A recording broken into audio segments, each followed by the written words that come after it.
உண்மையே சுக்கிரவாரத்தில் உன்னை கண்டு தரிசித்தவர்கள் துன்பத்தை நீக்கி விடுவாய்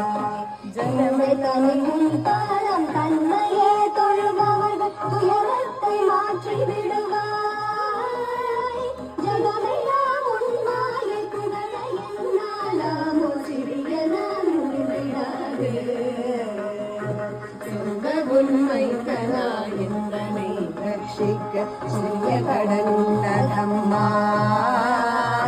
சிவ சிவ மகேஸ்வரி பரமனிர ஈஸ்வரி சிரோன்மணி மனோன்மணியும் நீ அந்தரி துரந்தரி நிரந்த